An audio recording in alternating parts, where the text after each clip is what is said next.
April 28, 1945. Marseilles processing camp, southern France. The stethoscope in the American medic's hand caught the afternoon light as 23-year-old Margarete Hoffmann pressed herself against the wall of the medical tent. Her hands trembled. Her breath came in short gasps. The medic, Corporal James Walsh from Philadelphia, held the instrument loosely, professionally, the way he had held it for hundreds of examinations over the past month. He spoke in careful German through interpreter Sergeant Helen Schmidt. "We need to listen to your heart and lungs. Standard medical examination. Please remove your jacket and blouse." Margarette's trembling intensified. This was the moment. The moment she had been trained to fear more than death itself. The moment Nazi propaganda had promised would come if she ever fell into American hands. "We can feel your heartbeat," she thought. "They can hear everything. They know I'm terrified. This is when it begins."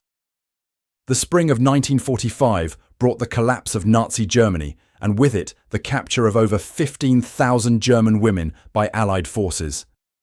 These women served in roles the Wehrmacht had denied existed for years. Luftwaffe Helferinnen, auxiliary personnel who operated anti-aircraft batteries and searchlights, signals operators who maintained communications networks, administrative staff who processed military documentation, nurses who treated wounded soldiers, factory workers who assembled weapons. The Nazi regime had mobilized German women extensively while simultaneously maintaining propaganda about traditional gender roles. When the regime collapsed, these women faced capture by an enemy they had been systematically taught to fear with specific and visceral intensity. The propaganda German women had absorbed was not abstract. It was concrete, detailed, deliberately designed to make capture seem worse than battlefield death.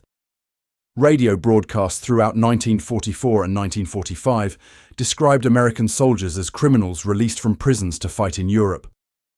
Posters showed American troops as savage, subhuman, particularly dangerous to women.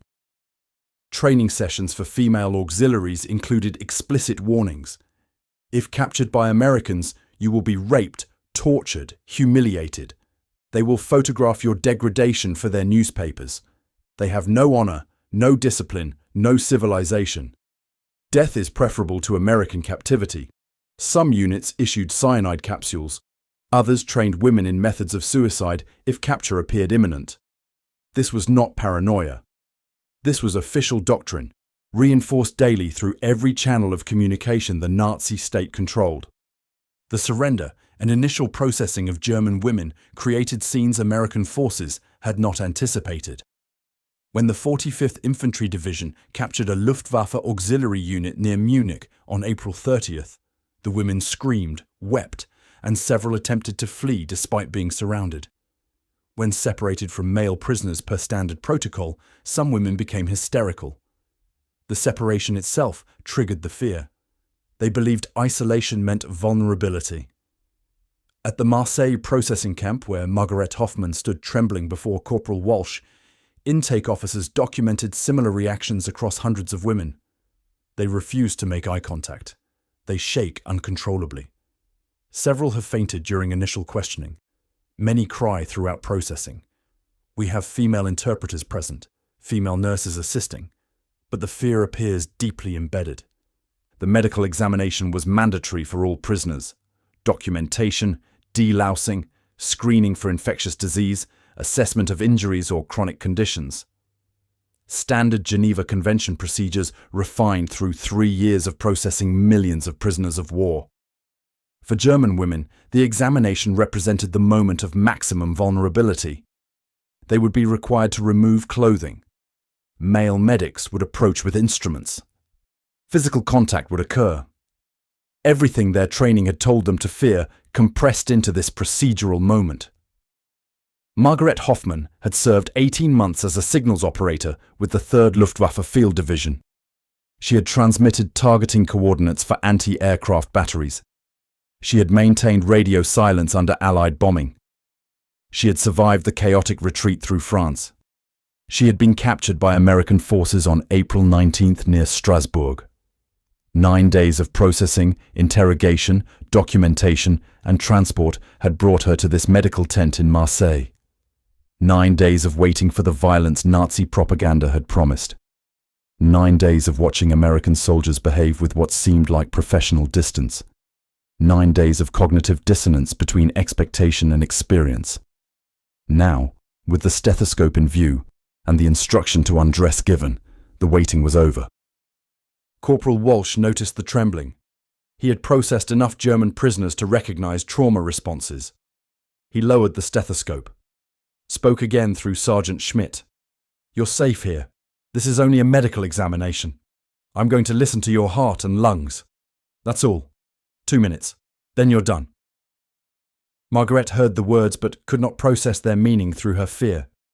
Sergeant Schmidt, a German-American woman from Wisconsin, who had joined the WAC in 1943, stepped closer. She spoke in German without translation. "I was examined yesterday by this same medic. Standard procedure. No harm. No violation. Professional medical care only. I will stand right here the entire time. You are not alone." Margarete removed her jacket with shaking hands. Then her blouse. She wore a thin undershirt beneath. Corporal Walsh stepped forward. Sergeant Schmidt remained beside her. Walsh placed the stethoscope against Margarette's back over the undershirt. "Breathe normally." The metal was cold. The touch was brief. He moved the stethoscope to several positions across her back. Deep breath. Hold. Release. Then to the front, maintaining the undershirt as a barrier. He listened for perhaps 90 seconds total. Stepped back. Removed the stethoscope from his ears. Nodded to Sergeant Schmidt. "She's clear. Healthy. No signs of tuberculosis or respiratory infection. She can get dressed." Margarete stood motionless for 3 seconds, processing what had not happened. Then she grabbed her blouse and pulled it on with fumbling fingers. Corporal Walsh was already writing in a medical form, not looking at her. Sergeant Schmidt guided her toward the tent exit. "You see? Medical examination. Nothing more." Margarete could not speak. Her worldview had just experienced its first fracture, small but definite. Everything she had been told about American captivity had predicted this moment would end differently. Instead, it had ended with a medic writing notes and moving to the next patient in line. But the medical examination was only the beginning. What Margarete Hoffmann and 14,000 other German women prisoners would discover over the coming months would systematically dismantle every assumption Nazi ideology had constructed about American weakness, American brutality, and American degeneracy. The instrument they feared most, the stethoscope that could feel their heartbeats and expose their vulnerability, would become the instrument of their transformation, not through violence, but through its opposite, through professional medical care that recognized their humanity even as enemies, through treatment that would prove more effective than any propaganda in winning not just compliance, but genuine ideological conversion. The SS Marine Tiger departed Marseille on May 15, 1945, carrying 1,847 German prisoners of war across the Atlantic.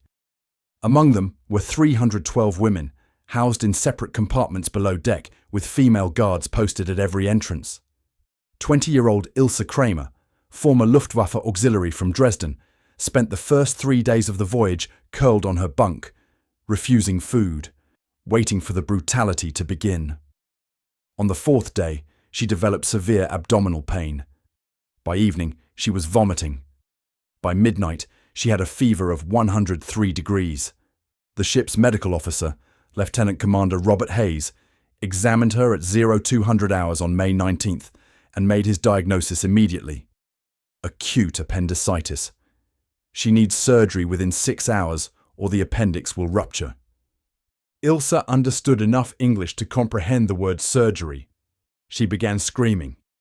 2 female nurses, Lieutenant Martha Brennan and Ensign Dorothy Chen, attempted to calm her while the German interpreter explained the procedure. "Your appendix is infected. Without surgery, you will die. With surgery, you will recover completely. We have a fully equipped surgical suite. You'll receive anesthesia. You won't feel anything. Ilse's response, translated back, was stark. You're going to kill me on the table. You're going to cut me open and let me bleed. This is how it ends. Lieutenant Brennan, who had served on hospital ships in the Pacific for 18 months, recognized the depth of the fear. She sat on the edge of Ilse's bunk and spoke through the interpreter with careful precision. I'm going to tell you exactly what will happen. We'll take you to the surgical suite. You'll receive sodium pentothal through an intravenous line. You'll fall asleep within 30 seconds. While you're unconscious, Dr. Hayes will make a small incision here. She touched Ilse's lower right abdomen. Remove your appendix and close the incision with sutures. The procedure takes approximately 45 minutes. When you wake up, you'll be in the recovery area. You'll have pain, but we have morphine for that. In 2 weeks, you'll be fully recovered. In 6 weeks, you'll barely have a scar. The surgery occurred at 0340 hours. Ilse woke in the recovery area at 0510 hours, groggy from anesthesia, but alive. Lieutenant Brennan was sitting beside her bed. The appendix was badly inflamed. Another 12 hours and it would have ruptured. You're very lucky we caught it in time. Over the next week, Ilse received post-operative care that included morphine for pain management, antibiotics to prevent infection, clean dressing changes twice daily, and a graduated diet that progressed from clear liquids to solid food. She gained 4 pounds during recovery. The sutures were removed on day 10. The incision healed cleanly. When the ship docked at Newport News, Virginia, on May 28th, Ilse walked down the gangway on her own power, carrying her medical discharge papers that documented the emergency appendectomy and recommended 2 weeks of light duty only. Medical records from Liberty ship crossings between May and August 1945 document the treatment of 847 German women prisoners for conditions ranging from minor injuries to serious illnesses. The survival rate was 99.2%. 8 women died during transit, 7 from complications of pre-existing tuberculosis too advanced to treat, 1 from pneumonia that developed into sepsis, despite aggressive antibiotic therapy. The survival rate among German women prisoners exceeded the survival rate for the same conditions in German military hospitals during the same period by approximately 12 percentage points. German military medical care had collapsed by early 1945 due to supply shortages, facility destruction, and the diversion of resources to combat units. American naval medical care operated at full capacity throughout the war's final months, with no shortages of supplies, equipment, or trained personnel. German women prisoners received the same standard of care as American sailors. Some received better care than they would have received in their own country during peacetime. The processing camp at Ellis Island operated 24 hours daily during June and July 1945, handling the arrival of thousands of prisoners weekly. Every German woman passing through received comprehensive medical screening, tuberculosis testing using chest X-rays and sputum samples, dental examination with documentation of all cavities, missing teeth, and gum disease, vision testing with corrective lenses provided if needed, vaccination against typhoid, tetanus, and smallpox, blood testing for anemia and nutritional deficiencies. The stethoscope examination, heart and lungs, became routine. By the 10th day of processing, most women no longer trembled when the medic approached. By the 20th day, some were joking with the nurses. The evolution was documented in medical reports. Initial examinations required an average of 12 minutes due to patient anxiety and non-compliance. By week 3, average examination time decreased to 6 minutes. Patient cooperation increased markedly once they understood no harm would result from the procedure. The medical findings were sobering. Among the first 3,000 women processed at Ellis Island, 67% showed signs of malnutrition with body weight at least 15% below healthy norms. 43% had anemia severe enough to require iron supplementation. 78% had untreated dental problems including cavities, abscesses, and missing teeth. 16% had active or latent tuberculosis requiring treatment. The American response was immediate and systematic. Vitamin supplements distributed daily, primarily B complex and vitamin D. Iron supplements for diagnosed anemia cases. Dental work scheduled and performed. Over 2,300 procedures completed between June and September 1945. Tuberculosis patients isolated and treated with streptomycin, a new antibiotic that American pharmaceutical companies had begun mass-producing in 1944. Every woman received an individual medical file documenting her condition upon arrival, treatment provided, and current health status.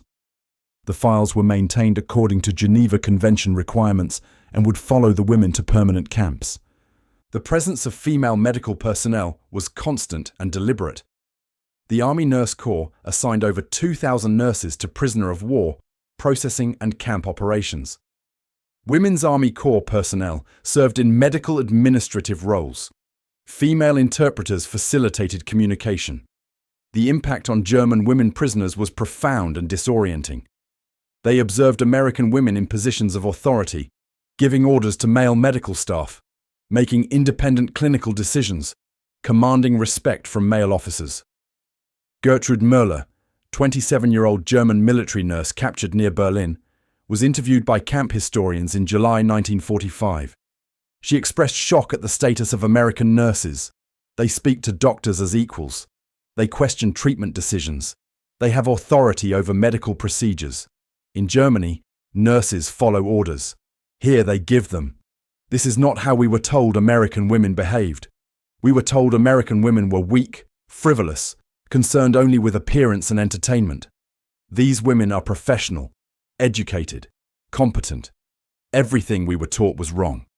The provision of menstrual supplies occurred without ceremony or shame. At Ellis Island and subsequent camps, sanitary napkins were available through the camp exchange at no cost. Multiple types, different absorbencies, freely accessible. No requisition forms, no permission needed, no questions asked.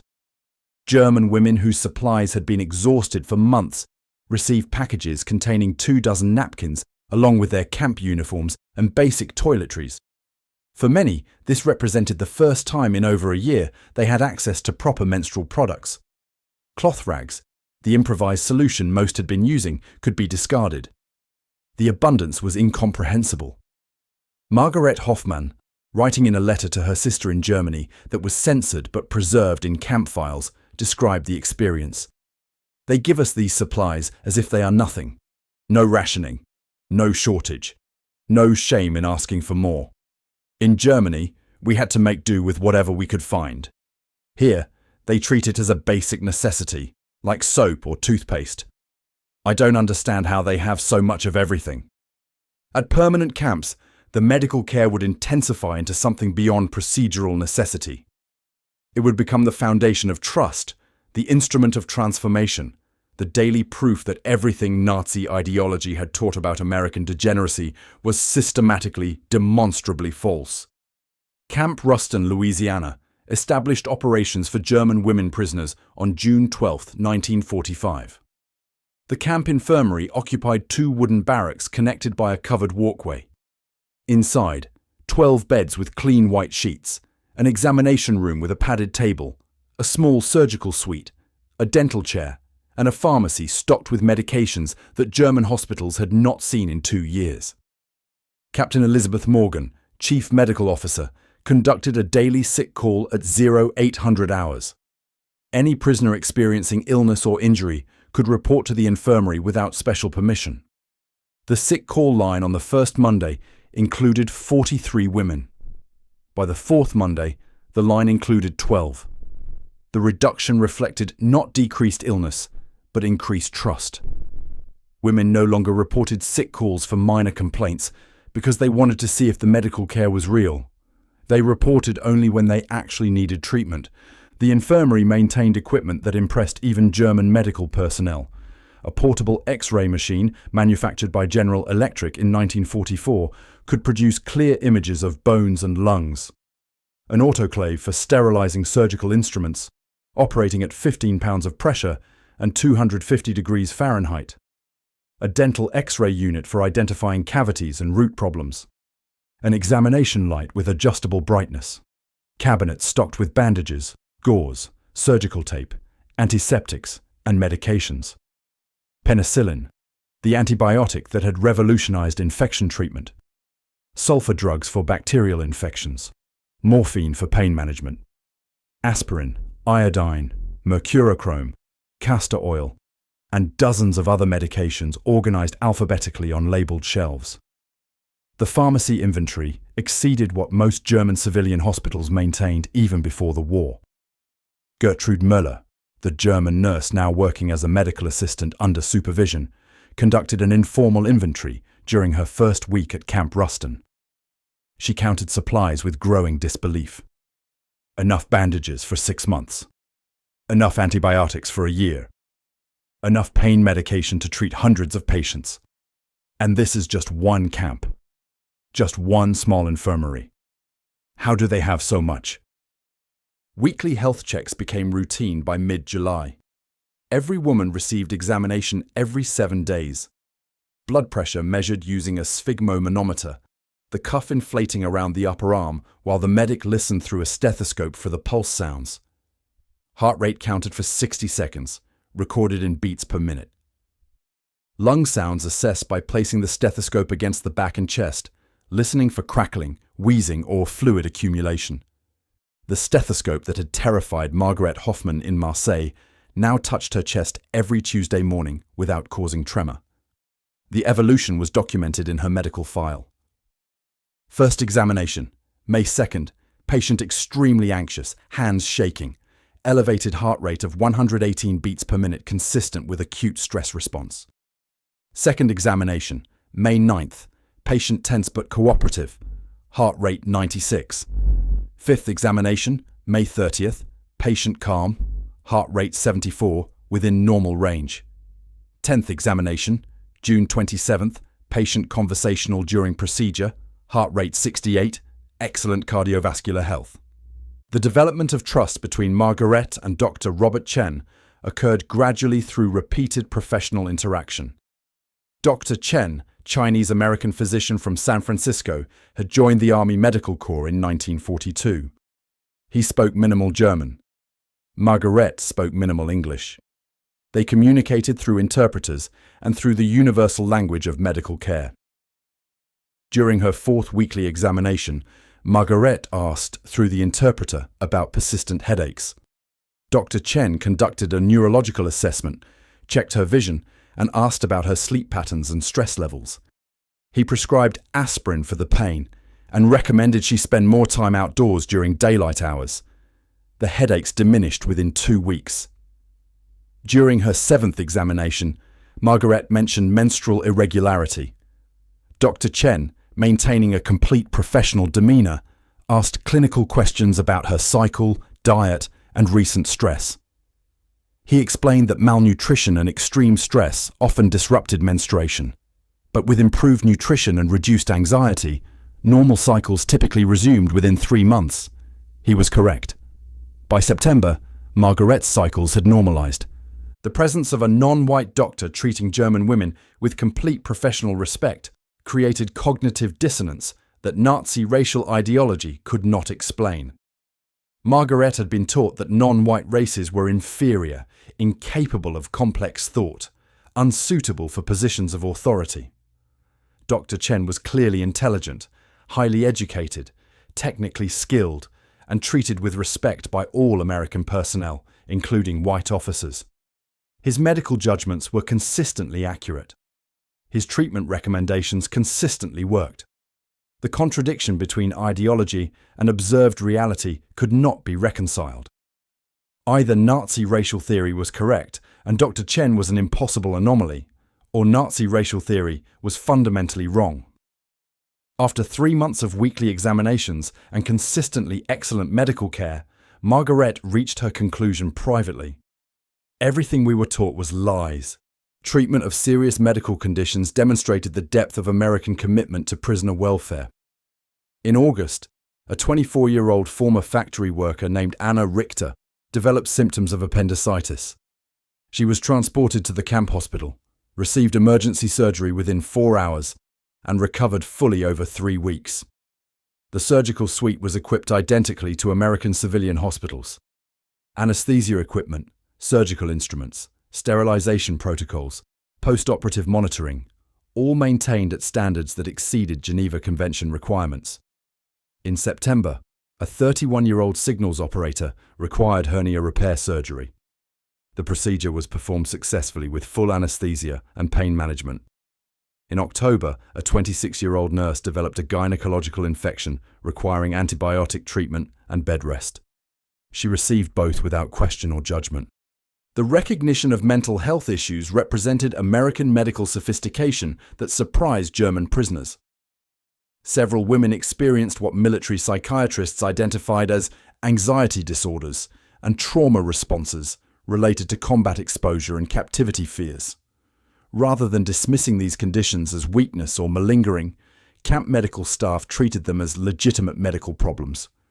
Counseling sessions were offered. In severe cases, mild sedatives were prescribed. No coercion occurred. No experimental treatments were attempted. Every intervention followed established medical protocols with full documentation. The contrast with rumors emerging from Soviet prisoner camps was stark. Reports filtering through Red Cross channels described Soviet camps where medical care was minimal, where prisoners died from untreated injuries and diseases, and where conditions violated every Geneva Convention standard. German women in American camps heard these reports and understood their fortune. They also understood that fortune was not random. It reflected deliberate American policy to treat prisoners humanely, not from weakness, but from strength. Pregnancy presented the ultimate test of American medical values. Between June 1945 and March 1946, 47 German women prisoners were discovered to be pregnant, most having conceived before capture. American military policy was unambiguous. Full prenatal care, full obstetric services, full postpartum support. Camp hospitals delivered these babies using the same protocols as American civilian hospitals. Clean delivery rooms, trained obstetric nurses, anesthesia available for complicated deliveries, pediatric care for newborns. The babies were healthy. The mothers recovered. Some women went into labor expecting to die in childbirth, believing Americans would withhold care or harm the infants. Instead, they received compassionate professional treatment that valued both mother and child. A German nurse who assisted with 3 deliveries at Camp Florence, Arizona, wrote in a letter intercepted by censors but preserved in archives, "I have attended births in German military hospitals and German civilian hospitals. The care here surpasses both. They treat these women, these enemies who fought against America, with more compassion than our own system showed German citizens. I cannot understand it, but I have witnessed it repeatedly. It is real." The transformation occurring in camp infirmaries across America was not accidental.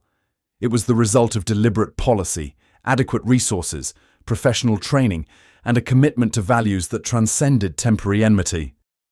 But the deepest transformation was yet to come. Approximately 800 German women prisoners in American captivity had nursing training or medical experience. Many had worked in military hospitals. Some had advanced surgical training. A few had university medical education interrupted by the war. Captain Elizabeth Morgan at Camp Ruston made a decision in July 1945 that would be replicated across the camp system. These women possess valuable medical skills. We're operating infirmaries at capacity. Policy allows us to utilize prisoner labor under supervision.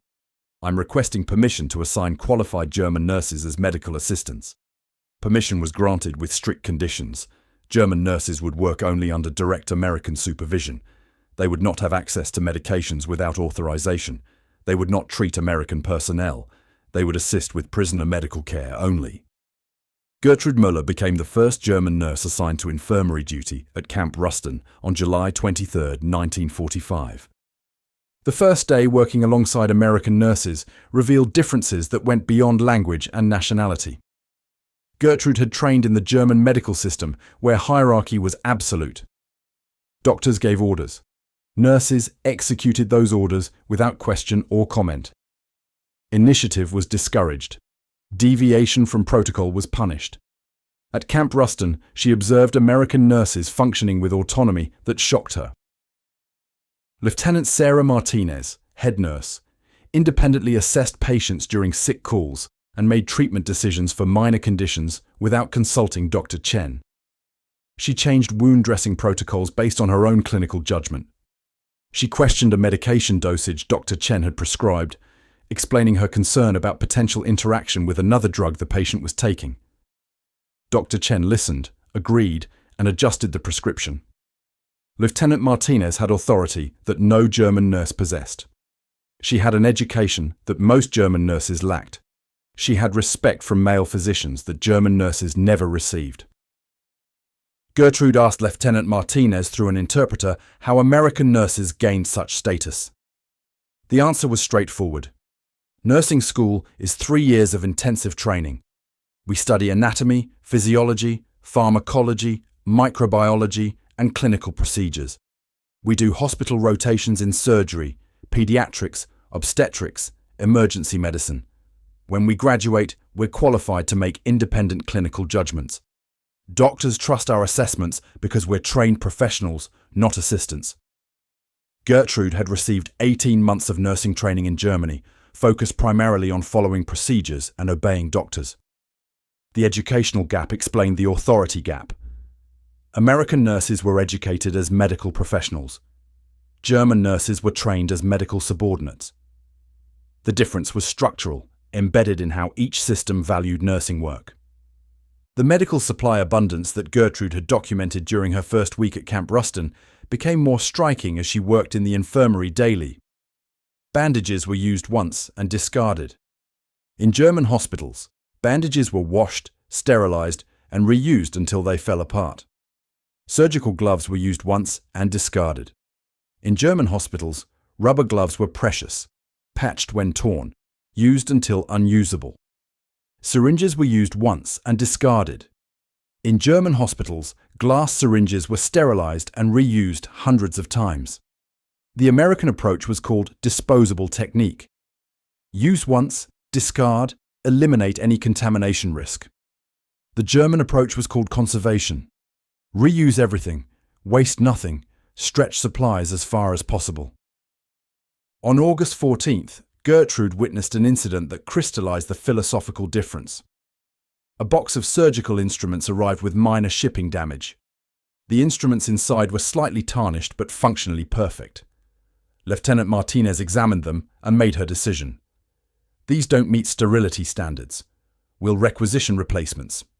Gertrude protested immediately through the interpreter. These instruments are fine.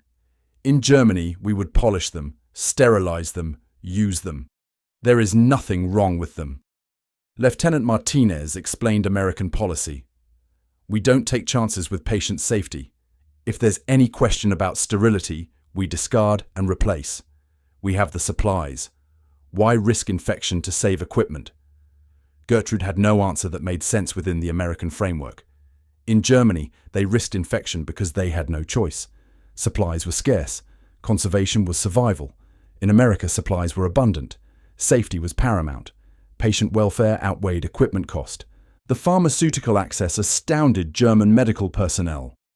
Penicillin, the miracle antibiotic, was available in quantities German hospitals had never seen. Discovered by British scientist Alexander Fleming in 1928, penicillin had been mass-produced by American pharmaceutical companies starting in 1942. By 1945, American production exceeded 2 trillion units monthly. Camp infirmaries received regular shipments. Any infection that penicillin could treat was treated with penicillin. No rationing, no waiting, no prioritization. Sulfur drugs, effective against bacterial infections, were equally abundant. Morphine for pain management was available for any patient who needed it, not reserved only for the most severe cases. Aspirin, antiseptics, vitamins, all stocked in quantities that allowed unrestricted use. Gertrude calculated that Camp Ruston Infirmary's pharmaceutical inventory could supply a German civilian hospital for 6 months. Camp Ruston was one of dozens of camps. Each maintained similar inventory. The scale of American medical production was beyond anything German industry had achieved even during peacetime. Cross-cultural medical exchange began informally. American doctors and nurses discovered that German medical training, despite its hierarchical structure, included techniques and knowledge worth learning. German surgery had been world-leading before the war. German pharmaceutical research had pioneered many drugs. Captain Morgan organized weekly medical discussions where German nurses could share their clinical experiences and American staff could share recent advances. The sessions were professional, focused on medicine rather than politics. Gertrude presented a technique for pressure bandaging that reduced bleeding in severe wounds. Lieutenant Martinez demonstrated proper administration of intravenous fluids, a skill many German nurses lacked. Dr. Chen explained the mechanism of penicillin action at the cellular level, information that fascinated German medical personnel who had heard of the drug but never understood how it worked. Ilse Kramer, the young woman who had received emergency appendectomy aboard the Liberty ship, expressed interest in medical training during her recovery at Camp Ruston. She had no prior medical experience but had watched the nurses work with growing fascination. Lieutenant Martinez, recognizing genuine interest, offered Ilse a position as medical assistant trainee. The work was basic initially: changing bed linens, delivering meals to infirmary patients, cleaning equipment, restocking supplies. But Lieutenant Martinez used each task as a teaching opportunity. This is how we fold corners for a hospital bed. This is how we sterilize instruments using the autoclave. This is how we organize medications alphabetically for quick access. Ilse absorbed everything. Within 3 months, she was taking vital signs under supervision. Within 6 months, she was assisting with wound care. She discovered aptitude and passion for medical work. She began imagining a future after the war where she could pursue nursing training formally. The stethoscope, the instrument that had symbolized violation and vulnerability in April, became by November a tool of professional competence. German nurses learned proper auscultation techniques from American instructors. Place the diaphragm firmly against the chest wall. Listen for heart sounds in 4 locations: the aortic area, the pulmonic area, the tricuspid area, the mitral area. Note the rhythm, the rate, any abnormal sounds indicating valve problems or fluid accumulation. Move to the back and listen for lung sounds in 6 locations, 3 on each side. Note any crackling indicating pneumonia, any wheezing indicating bronchial constriction, any diminished sounds indicating fluid or obstruction. Document your findings clearly. Report abnormalities to the physician immediately. Gertrude practiced auscultation on volunteer patients until she could detect subtle abnormalities that Dr. Chen confirmed with additional testing. The stethoscope transmitted information that saved lives. In her hands, guided by American training, it became an instrument of healing. The transformation was complete when Gertrude independently identified a case of pneumonia in a 22-year-old prisoner who had reported a sick call with what seemed like a minor cold. Gertrude listened to her lungs, heard crackling in the lower right lobe, and reported her findings to Dr. Chen. He performed his own examination, confirmed the diagnosis, ordered a chest X-ray that showed early pneumonia, and started antibiotic treatment immediately. The patient recovered fully within 10 days. Dr. Chen documented in the medical report that the early detection was due to skilled nursing assessment. Gertrude received recognition for her clinical judgment. She had moved from trembling patient to competent practitioner in 6 months. The journey from fear to trust to professional competence was documented in her medical file, in her expanding skills, and in her transformed understanding of what medical care could accomplish when practiced with adequate resources and genuine respect for human dignity. As 1946 approached and discussions of repatriation intensified, the women who had experienced American medical care prepared to return to a Germany that bore no resemblance to the country they had left. Pre-repatriation medical screening began in January 1946 for German women prisoners scheduled to return home. Every woman received a comprehensive final examination documenting her health status after months or years in American captivity. The medical records told a story that contradicted everything Nazi propaganda had predicted about American treatment of prisoners. At Camp Ruston, where Margarete Hoffmann and Gertrude Müller awaited repatriation, Captain Morgan conducted the final examinations personally. She measured, documented, compared. Margarete had arrived at Ellis Island in May 1945, weighing 103 pounds at 5 feet 4 inches tall, significantly underweight due to wartime food shortages and the stress of military service. In January 1946, she weighed 121 pounds, within normal range for her height. She had gained 18 pounds. Her dental work was complete, 7 cavities filled, 1 tooth extracted, and the gap prepared for bridge work that American dentists recommended she have done in Germany when possible. Her anemia had resolved through iron supplementation and an improved diet. Her menstrual cycle had normalized. Her blood pressure was healthy. Her lung sounds were clear. Her heart rate was steady. Captain Morgan signed the medical discharge form and handed Margarete a document folder containing her complete medical history, treatment records, and recommendations for continued care. The pattern repeated across thousands of examinations. German women prisoners had gained an average of 18 pounds during captivity. Dental procedures completed numbered over 2,300 across all camps, everything from simple cleanings to complex extractions and partial dentures. Chronic conditions including anemia, vitamin deficiencies, and minor infections had been treated successfully in over 90% of cases. Tuberculosis cases, identified early and treated with streptomycin, showed improvement rates exceeding 80%.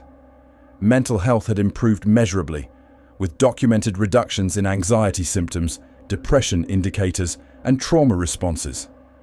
Women who had arrived trembling and terrified were departing calm and healthy.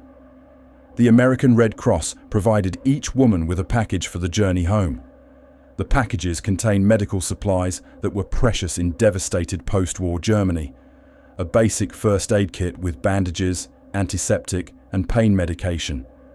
A 3-month supply of multivitamins, sanitary napkins, soap, and basic toiletries. For women with chronic conditions, additional medications were provided with instructions for continued treatment. Some women cried during their final medical examinations, not from fear, but from emotions they struggled to articulate through interpreters. Ilse Kramer, who had trained as a medical assistant over 7 months at Camp Ruston, asked Lieutenant Martinez if she could continue correspondence after repatriation. Lieutenant Martinez provided her with a mailing address and a letter of recommendation describing Ilse's medical training and aptitude. The letter, written on official Army Medical Corps stationery, stated that Ilse had demonstrated exceptional skill in patient care, had learned sterile technique and vital sign assessment, and had shown dedication that would serve her well in formal nursing education. Ilse folded the letter carefully and placed it in her document folder. It was the most valuable thing she owned. The transport ships that carried German women prisoners back across the Atlantic in February and March 1946 reversed the journey of 10 months earlier. This time, the women boarded without trembling. This time, they knew what to expect. Medical care during the return voyage was identical to the arrival voyage. Daily sick call, treatment for any illness or injury, professional nursing care. Some women who had served as medical assistants in camps helped American medical staff during the crossing, translating for patients and assisting with basic procedures. The relationships built over months of working together did not dissolve simply because repatriation had begun. Gertrude Müller spent the voyage caring for 2 pregnant women whose due dates would come shortly after arrival in Germany. She monitored their vital signs, checked for complications, provided reassurance, and coordinated with the ship's medical officer. When the ship docked at Bremerhaven on March 7, 1946, Gertrude disembarked with medical knowledge that exceeded what she had possessed before capture, and a determination to apply that knowledge in whatever remained of Germany's medical system. The Germany that German women prisoners returned to in spring 1946 bore almost no resemblance to the country they had left. Cities were rubble. Infrastructure was destroyed. The population was starving. Medical facilities were overwhelmed or non-existent. Hospitals that had survived bombing lacked supplies, equipment, medications, and often electricity and running water. Gertrude returned to Hamburg, her home city. The hospital where she had trained as a nurse before the war was a partially collapsed shell. 3 of the 5 buildings were uninhabitable. The two functioning buildings operated with minimal supplies and equipment that would have been considered obsolete 20 years earlier. There was no penicillin. There was no morphine except for the most extreme cases. There were no disposable supplies. Everything was reused until it disintegrated. Bandages were washed and reused until they turned grey. Syringes were sterilized and reused until the glass cracked. Surgical gloves were patched and reused until they tore beyond repair. Gertrude carried with her the first aid kit and medical supplies the American Red Cross had provided. In the chaos of Hamburg in March 1946, these supplies were worth more than money. She also carried knowledge and skills that American nurses had taught her. She immediately found work at a displaced persons clinic treating refugees, concentration camp survivors, and German civilians. She applied American sterile technique with the limited supplies available. She taught other German nurses proper auscultation methods using a stethoscope the clinic had obtained through international aid. She insisted on documentation and patient records even when paper was scarce. She treated every patient with the same professional respect she had observed from American medical staff, regardless of their nationality, politics, or past. The contrast between her experience in American captivity and the reality of Germany in freedom was so stark that it bordered on surreal. Margarete Hoffmann returned to her family in Cologne. Her mother and younger sister had survived the bombing, but were living in a partially destroyed apartment building with no heat and minimal food. They were thin, exhausted, surviving on rations that provided perhaps 1,200 calories daily when available. Margarete unpacked her Red Cross package and distributed its contents: the vitamins, the first aid supplies, the soap. Her mother stared at her daughter's healthy appearance with incomprehension. "You were a prisoner. You should be starved. Instead, you look better than when you left. How is this possible?" Margarete tried to explain, but the words felt inadequate. "They fed us well. They gave us medical care. They treated us like human beings." Her mother's response was sharp. "Then we lost to the right enemy." German women prisoners began sending letters back to America within weeks of their return.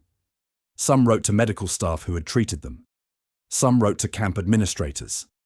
Some wrote simply to express gratitude that their time in captivity had not included the horrors they had been taught to expect.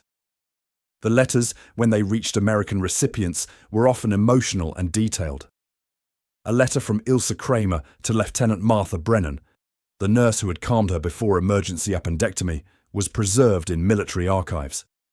"You saved my life on the ship when my appendix was failing. You saved it again by teaching me medical skills that I now use daily in a refugee clinic in Munich. I work alongside a doctor who studied in America before the war. When I showed him your letter of recommendation, he hired me immediately. I assist with patient care, I take vital signs, I change dressings, I comfort frightened children. I use everything you taught me. Every day, I think of your kindness to an enemy. Every day, I try to show the same kindness to the people I serve. You showed me that medicine transcends politics, that healing transcends hatred. For this lesson, I am grateful beyond words." These letters circulated among American military medical personnel and eventually reached policymakers in Washington. The evidence was undeniable. Medical care had accomplished what propaganda never could. It had transformed enemy soldiers into advocates for American values, witnesses to American humanity, voices speaking truth about American character to German audiences who had been taught only lies. The investment in prisoner medical care, the insistence on Geneva Convention compliance, the commitment to professional standards regardless of the nationality of the patient, all of this had produced strategic benefits that exceeded its cost. German women who had trembled before American medics were now defending American actions, recommending American methods, and teaching American medical techniques to the next generation of German medical personnel. The full impact of this transformation would unfold over decades, shaping German medical education, influencing Cold War allegiances, and creating bonds between former enemies that would help rebuild not just bodies, but entire societies. The rebuilding of West Germany's medical system in the decade following the war drew heavily on knowledge and experience gained by medical personnel who had worked with or been treated by American forces. Gertrude Müller established a nursing training program in Hamburg in 1949 that deliberately incorporated American methods she had observed at Camp Ruston. The curriculum emphasized patient-centered care rather than rigid hierarchy. Nurses were taught to make independent clinical assessments and document their observations systematically. The program included training in sterile technique, proper use of medical instruments including stethoscopes, and professional communication with physicians. Gertrude's program graduated its first class of 27 nurses in 1952. By 1960, over 300 nurses had completed training under a model that challenged traditional German medical hierarchy. Other former prisoners established similar programs across West Germany. The impact was gradual but cumulative, shifting German nursing from a subordinate role to a recognized profession with authority and respect. German medical schools in the 1950s began inviting American medical advisors to lecture and consult on curriculum development. The advisors brought not just technical knowledge, but philosophical approaches to medical education and patient care. Several medical schools established exchange programs, allowing German medical students to spend semesters training at American hospitals. The exchanges worked in both directions, with American students coming to Germany to study European medical techniques. Former women prisoners of war served as cultural bridges in these exchanges, introducing American visitors to German colleagues and explaining cultural differences that affected medical practice. Margarete Hoffmann, who had settled in Cologne and worked as a hospital administrator, coordinated exchange programs for 3 medical schools in the Rhineland region throughout the 1950s. She maintained correspondence with Captain Elizabeth Morgan, who had conducted her final medical examination at Camp Ruston for over 20 years. The personal transformations experienced by individual women rippled outward through families and communities. In 1975, 30 years after the war's end, a West German documentary project interviewed former prisoners of war about their experiences. Margarete Hoffmann, now 53 years old and a senior hospital administrator, spoke on camera about her first encounter with an American medic and a stethoscope. "I was 23 years old and absolutely convinced that capture by Americans meant rape and torture. Everything in my training, everything in Nazi propaganda had prepared me for that moment. When the medic placed the stethoscope on my chest, I was certain that this was when the violence would begin. Instead, he listened to my heartbeat for 90 seconds and moved on to the next patient. That was the moment my worldview began to crack."